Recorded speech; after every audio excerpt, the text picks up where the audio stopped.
আসসালামু আলাইকুম। কেমন আছেন সবাই? আশা করি ভালো আছেন। আলহামদুলিল্লাহ আমরাও অনেক ভালো আছি। চলে আসলাম আজ নতুন ব্লগ নিয়ে। তো আপনাদের অনেক অনেক ধন্যবাদ আমার ব্লগগুলো দেখার জন্য। আর সেই সাথে আপনাদের আরও ধন্যবাদ জানাই আমার চ্যানেলটি সাবস্ক্রাইব করার জন্য। তো আমার মেয়ের প্রতিদিনকার রুটিন ওর আব্বু আসার সঙ্গে সঙ্গে দৌড়ে গিয়ে ওর আব্বুকে জড়িয়ে ধরে ওর আব্বুর পায়ের জুতা মোজা খুলে দেওয়া। এটিতে সে খুবই আনন্দ পায়। আর ওর আব্বু যখনই আসুক না কেন ওকে এই কাজটি করাই লাগবে। আর যখনই ওর আব্বু ডিউটিতে বের হয় পুষ্প যদি আমাদের পাশের রুমেও থাকে আর ওর আব্বু ওকে না জানিয়ে যদি চলে যায় আমার মেয়ে খুবই ওর আব্বুর সঙ্গে রাগারাগি করে।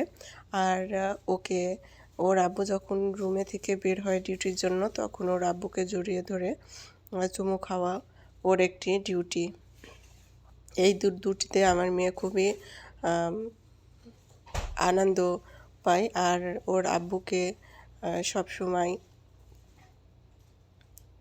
এর আগে কাছে না পাওয়াতে আমার মেয়ে এখন এখানে এসে ওর আব্বুকে কাছে পেয়ে খুবই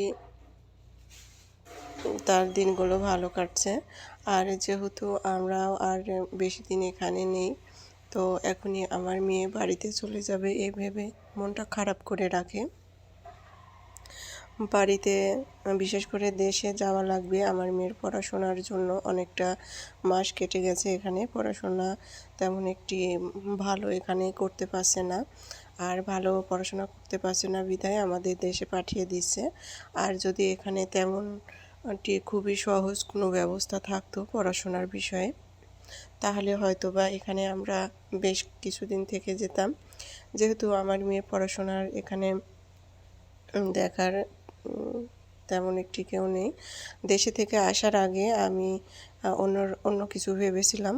আর তাদের স্কুলে আমি বলে এসেছিলাম আমার মেয়েকে পড়ার প্রতিদিনকে যে রুটিন অনুযায়ী পড়াগুলা অনলাইনের মাধ্যমে দিয়ে দেবে সেই অনুযায়ী আমার মেয়েকে পড়াগুলো কমপ্লিট করাবো। যদি এমনটি হতো হয়তোবা আরও আমরা 2-1 মাস বেশি এখানে থেকে যেতে পারতাম। আর দেশে গিয়ে সে পরীক্ষার টাইমে পরীক্ষাটা দিতে পারত। যেহেতু যা ভেবে এসেছিলাম এটির কোনোটাই হলো না, এ কারণে আমাদের দেশে তাড়াতাড়ি চলে যেতে হবে। আর এখানকার পড়াশোনার প্রচুর পরিমাণের খরচ। আর পড়াশোনা প্রথম থেকে যেখানে করানো যায় সেখান ছাড়া অন্য জায়গায় বাচ্চারা পড়াশোনা করাটাও কেমন যেন সংকোচ বোধ করে। যাই হোক, এই কারণে আমাদের দেশে চলে যেতে হবে। আর দেশে চলে যাওয়ার কথা ভাবলে আমার মেয়ে এখন থেকে মন খারাপ করে বসে থাকে। সে চায় না তার আব্বুকে ছেড়ে চলে যেতে। সে চায় যেখানেই থাকি না কেন ওর আব্বুর সঙ্গে থাকবে। প্রত্যেকটি বাচ্চারাই চায় তার বাবা মা একসঙ্গে থাকার জন্য। আর এটিও আমার মেয়ে চায়। আর বিশেষ করে ওর আব্বুকে আমার মেয়ে খুবই ভালোবাসে। এ কারণে ওর আব্বুকে ছেড়ে যেতে সে এখনই কষ্ট পাচ্ছে। তো এদিকে আমার রান্না কমপ্লিট হয়ে গেল। আর মেয়ের জন্যে কিছু আমি এখানে পপকর্ন ভাজি করে দেব। যেহেতু পপকর্ন ভাজি করার জন্য ভুট্টাগুলো আগে এনে রেখেছিলাম, ভুট্টাগুলা ভেজে দেওয়া হয় না। তো আজকে আমার মেয়ে বলল যে আম্মু আমাকে ভুট্টাগুলো ভেজে দাও। আর এ কারণে আমি ভুট্টাগুলো চুলায় দিয়ে দিলাম। পপকর্ন খেতে আমার মেয়ে খুবই ভালোবাসে। তার একটি খুবই প্রিয় খাবারের মধ্যে হচ্ছে পপকর্ন। দেশে থাকতে যেখানে যেতাম না কেন সেখানে যদি পপকর্ন বিক্রি করতে দেখতো তাকে নেওয়া লাগবে, কারণ পপকর্নটি আমার মেয়ে খুবই ভালোবাসে। পৃথিবীতে সকল মেয়েরাই হয়তো বা বাবাকে বেশি ভালোবাসে আর ছেলেরা হয়তো বা মাকে বেশি ভালোবাসে। যেহেতু আমার শুধু একমাত্র মেয়ে, সে তার আব্বুকেও ভালোবাসে, পাশাপাশি আমাকেও অনেক ভালোবাসে। আর ওর আব্বু দেশের বাইরে প্রায় 8 থেকে 9 বছর আছে। আমার মেয়ে খুবই ছোট ছিল যখন ওর আব্বু বিদেশ চলে এসেছিল। আর ওর আব্বুকে যতটুকু সময় সে কাছে পেয়েছে তার কোনো কিছুই মনে নেই যেহেতু।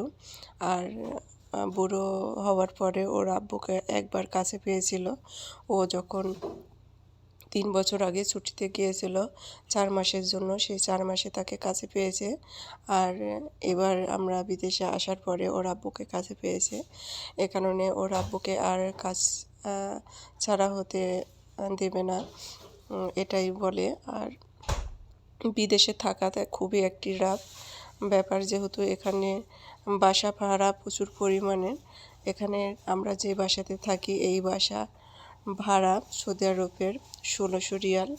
আর আমাদের দেশে হিসাব করলে হয়তোবা ৫৫,০০০-এর কাছাকাছি হবে রুম ভাড়া। আর এখানের থাকা খাওয়া মাসে প্রচুর পরিমাণে ব্যয়বহুল খরচ হয়ে যায়, যেটি সবার পক্ষে হয়তোবা সম্ভব না। আর বিশেষ করে মেয়ের পড়াশোনার ব্যাপারেও আমাদের লক্ষ্য রাখতে হবে। পড়াশোনার এখানে বেশি দিন থাকলে মেয়ের পড়াশোনার ক্ষতি হবে অনেকটা। আর মেয়ে যেহেতু বড় হচ্ছে, তার পড়াশোনার আর এখন প্রচুর পরিমাণে যত সামনে এগোবে ততই চাপ। আর পড়াশোনা গ্যাপ দিলে হয়তোবা সে সেটি পূরণ করতে পারবে না। এখানে আমরা যে ৬-৭ মাস থাকছি, এই ৬-৭ মাসের গ্যাপটা আমার মেয়েকে পূরণ করতে অনেক তার কষ্ট হয়ে যাবে, যেহেতু আমার মেয়ের সামনে পরীক্ষা। সামনের বছর ইনশাল্লাহ আমার মেয়ে ক্লাস 6-এ যাবে। আর 6-এ যাওয়ার আগে যে পরীক্ষাগুলো হয় সেগুলো ভালোভাবে তাকে দেওয়া লাগবে। আমার মেয়ে ক্লাসে বরাবরই তার রোল নাম্বার 1 থাকে।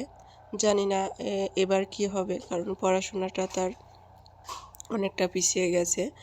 আর এই 1 রোল নাম্বার তুলতে হলে আমার মেয়েকে অনেকটাই মেহনত করা লাগবে, যেটি আমার মেয়ের পক্ষে হয়তোবা অসম্ভব হয়ে যাবে। তো তারপরে বাবা-মা সন্তানের প্রতি বেশি একটি আশা রাখে, যেমনটি আশা আমরাও দুজনে রাখি। হয়তোবা আমার মেয়ে গ্যাপটি পূরণ করতে পারবে, কিন্তু তার খুবই কষ্ট হয়ে যাবে। খুবই তাকে মেহনত করতে হবে। তাকে অনেকটা সময় পড়াশোনার প্রতি দেওয়া লাগবে। তারপরেও হয়তোবা আমার মেয়ে 1 রোল কিংবা ফার্স্ট হতে পারবে, এটা আমাদের বিশ্বাস। আমাদের তার প্রতি অনেকটা বিশ্বাস আছে। এ কারণেই তাকে নিয়ে এতটা মাস এখানে কাটিয়ে দিলাম।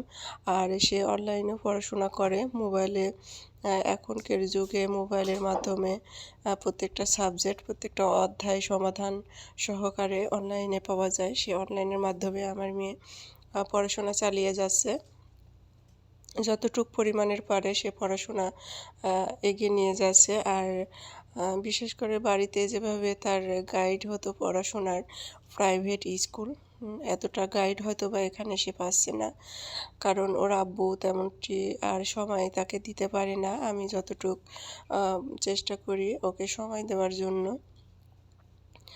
আর স্কুলে যেমনটি গাইড পেত, প্রাইভেটে গাইড পেত, টাইম টু টাইম পড়াশোনার মধ্যে থাকতো, এখানে তার সমস্তই উল্টাটি হয়ে গেছে। তাছাড়াও সে মনোযোগ সহকারে যতটুক পারে ততটুকুই পড়াশোনা করে। আর এভাবেই চলছে। ইনশাল্লাহ আমার মেয়ের সামনেও দেশে গিয়ে সময়টা ভালোভাবে পড়াশোনার দিকে মনোযোগ দিলে সে এগিয়ে যেতে পারবে। যাই হোক, তো সমস্ত কিছু রান্না বাড়া কমপ্লিট করে ওর আব্বু আমাদের বাজার দিয়ে যাওয়ার পরে রান্না টান্না কমপ্লিট করে সে রুমে চলে এসেছে ডিউটি কমপ্লিট করে। আর আপনারা তো দেখতেই পাচ্ছেন বাবা মেয়ের প্রতি কতটা ভালোবাসা, আর তাকে এই যে রুটিন অনুযায়ী তাকে জুতা খুলে দেওয়া। তো আজ এই পর্যন্ত, আল্লাহ হাফেজ।